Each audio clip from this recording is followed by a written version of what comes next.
అదే RTV app వార్తల్ని క్షణాల్లో చదివే అవకాశం ఉంటుంది. ఒక న్యూస్ పేపర్, ఒక టెలివిజన్ ఛానల్ మీ చేతుల్లో ఎప్పుడూ ఉంటాయి. అర్బన్ డెవలప్మెంట్ మున్సిపల్ శాఖ మంత్రిగా పనిచేసినటువంటి కేటీ రామారావు గారికి ఆ శాఖ పట్ల అవగాహన ఉంది అని అనుకున్నా. నిన్నటి ప్రకటనతోటి మీద మంత్రి చేసిండు తప్ప లోపల ప్రజలకు సంబంధించిన అంశాలు కానీ విధానపైన నిర్ణయాల పట్ల అవగాహన లేదని స్పష్టమైంది నిన్నటి దాంతో.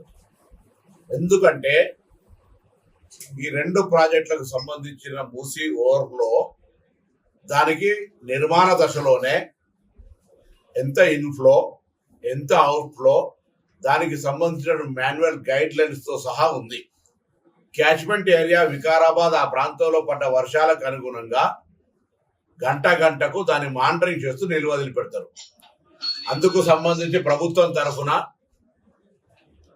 మొత్తం ప్రాపకండా చేసి మూసీని విడుదల చేయాల్సి వస్తుంది అని చెప్పిన తర్వాత అక్కడ ఉండబడేటువంటి ఆ పరివాహక ప్రాంత ప్రజలకు ఒక రాంగ్ ప్రాపకండా, రాంగ్ విశ్వాసం కలగజేసి బీజేపీ టిఆర్ఎస్ పార్టీ మూసీ నిద్రల పేరు మీద చేసి వాళ్ళను అక్కడి నుంచి వరదచ్చిన కదలకుండా చేసినటువంటి పరిస్థితులల్లా ఇబ్బంది ఏర్పడ్డది.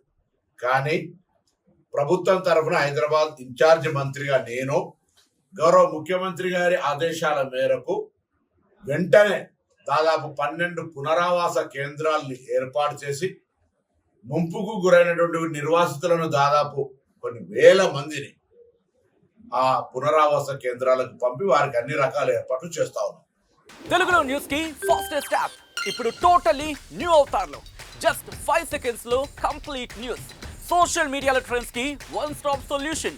Live TV app voice search option తో ఇప్పుడే డౌన్లోడ్ చేయండి లేదా అప్డేట్ అయిపోండి. యాప్ లింక్ డిస్క్రిప్షన్ లో ఉంది.